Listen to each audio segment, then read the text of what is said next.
So if you have any sort of recent Honda, that when you open the door, none of your lights come on.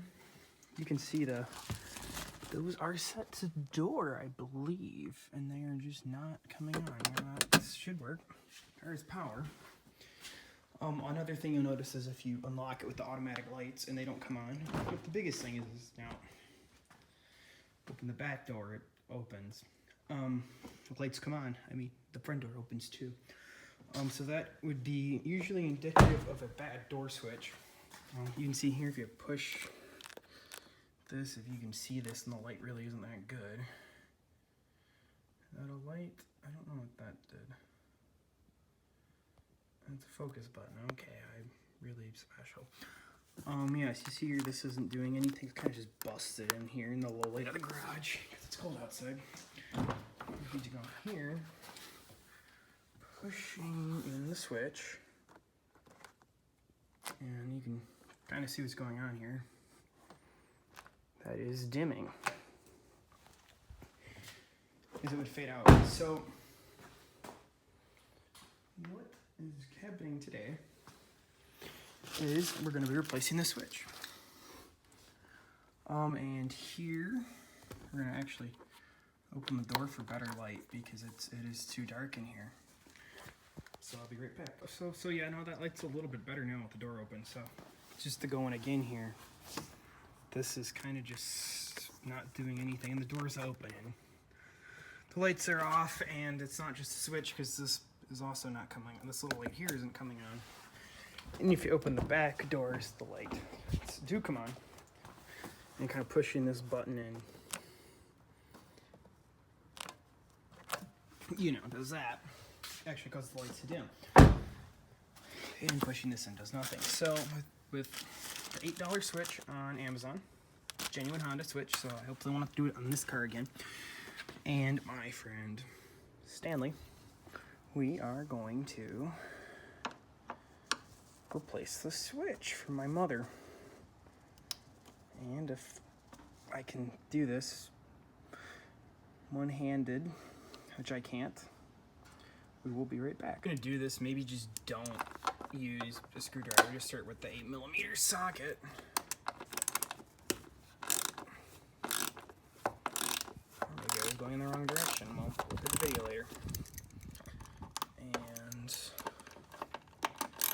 usually if you're doing electrical crap on your car, you should probably disconnect the battery, but I'm not really that worried about this.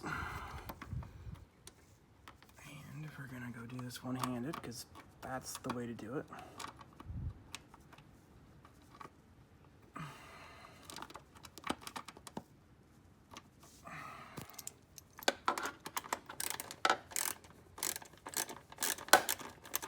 Now I think I'm gonna grab it. I don't know where Stanley is, so I guess we're not gonna use Stanley today.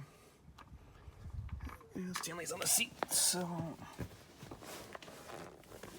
this is just a great video for everyone. So at this point, we're gonna use a screwdriver and back this out. I forget what direction's which. But at this point, this is easier. That's probably why the screwdriver is there, not to actually get it out. And that just, so I'm gonna go fish that out. Of course, this couldn't be easy like I was hoping. All right, this is gonna be a two-handed job, so I guess I will be right back. So this ended up being more fun than I anticipated. I guess we'll start here. I guess we won't start like this. Let's start. So what I started doing, because this fell back, and this like fell back inside the car, inside of the column. So I started peeling this back to try to get at it, and then I popped this cover off here, kind of the kick panel. That kind of came off. This kind of came off. Now you're. I want to say this is borderline where you probably may want to disconnect the battery because we're getting close to some SRS components. Denoted, I believe, and someone might correct me if they're wrong, by the yellow wiring, and that's the seatbelt tensioner, so really probably want to use care when near any of these safety components, because they could trigger at any time potentially, or should be treated. Really, you should treat these like you treat with the same respect you would treat a rifle or something.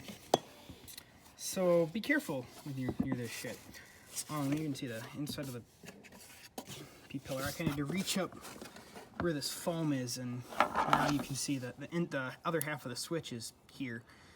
So I'm gonna go disconnect that, fish that back through, and plug in the new switch, and we will see what happens.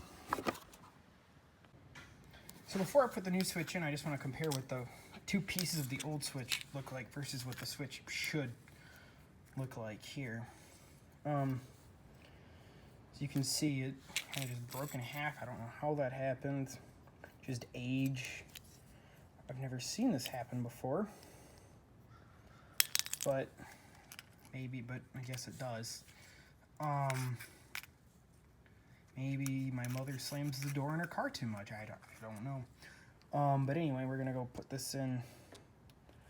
I think that's gonna be a two-handed job, so that might not make it on the video. We shall see. This might be more of a misadventure than a how-to video at this point. We will find out. So yeah, don't use a screwdriver at all. Just use a socket wrench. That was a lot easier. Cover this up. And as you see here, the light is on. You push the light in. You push the switch in, the light's dim. Kind of do the 30-second so you can figure out where to buckle your seatbelt.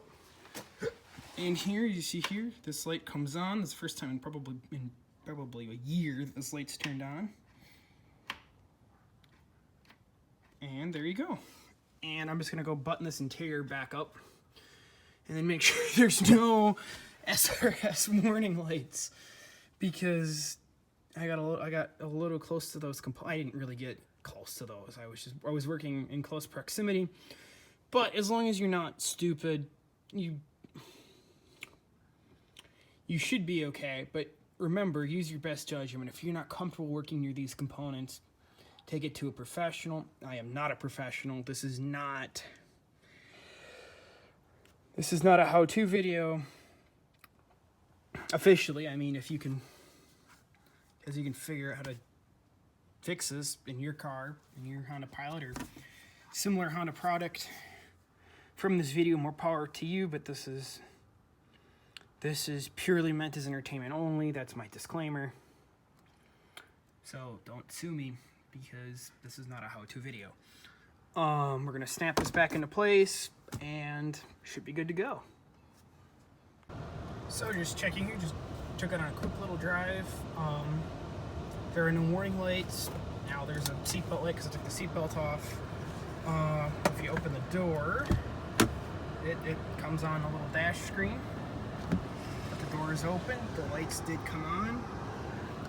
And if you try to lock the doors, it just won't let you because the key is in the ignition. And if I go shut that off, it's beeping.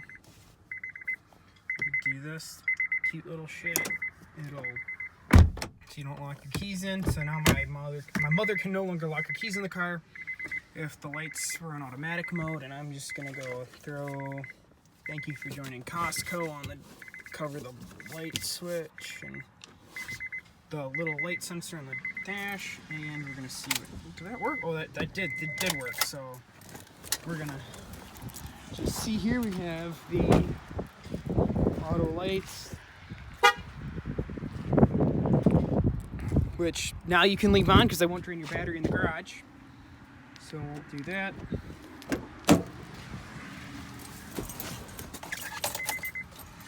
Which we haven't heard this little beep in a long time. And just watch all the warning lights come off, the airbag and the airbag lights and all that come off. We'll take this off the dash. And it might be borderline dark enough out where they'd shut off. Alright. Hopefully this video is of some utility, some entertainment. If you have a comment, please leave one below. See you in the next one.